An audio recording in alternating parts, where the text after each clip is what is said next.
Hello, and welcome back to The Book Room, your local podcast with me, Nava Schuler. Today I'm excited to dive into my latest project, Enchanted Echoes, which I debuted on March 13th. If you haven't heard, it stars the incredible Saoirse Lawwell. Honestly, I'm still pinching myself that she's a part of this film.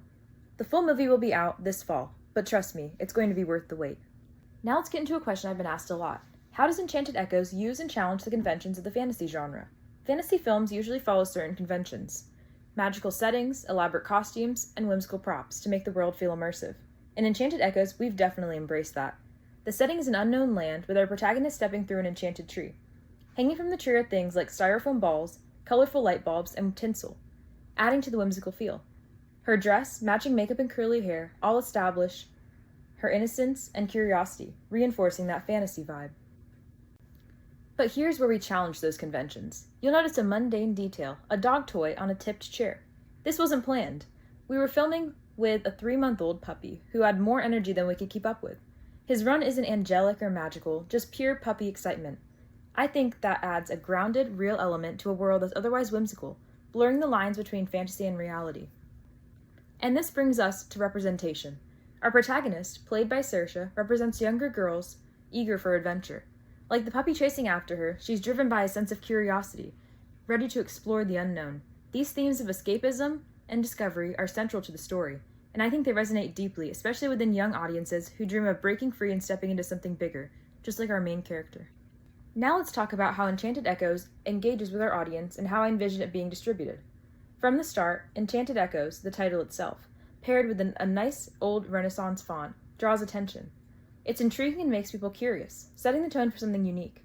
The opening scene features a glitchy effect, almost like an older camera struggling to load, which gives the audience a moment to adjust and settle into the film.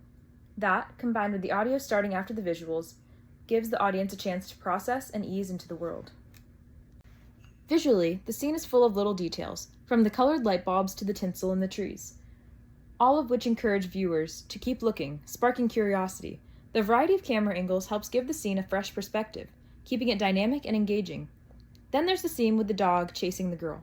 For some it might be funny, a reminder of their own playful pets. It's a little moment of comedy, but also real, making the fantasy world feel more grounded. The chair shot, though, well, that might leave viewers confused, or it might get them thinking, which is exactly what I want. It's something they'll reflect on after the opening finishes, giving them something to analyze. As for distribution, I can definitely see Enchanted Echoes making its way to the big screen, especially as an indie film at a festival. It's the kind of project that would generate interest from major companies. But if it went the YouTube route, I think that could work too. While YouTube may not always be seen as a professional space for films, that could actually add to the charm of the opening.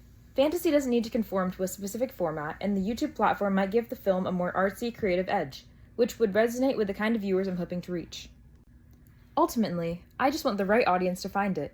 It'd be amazing to have a fandom grow around Enchanted Echoes, complete with fan art, added content, and merchandise. Many fantasy films develop dedicated fan bases, and I can totally see this project becoming something like that. A world with years of engagement and excitement. Who knows? This could be the next big thing in the fantasy genre. Thanks for listening to today's episode of The Book Room. I hope you're as excited as I am for Enchanted Echoes to hit the big screen this fall. Until next time, keep dreaming big and exploring the unknown.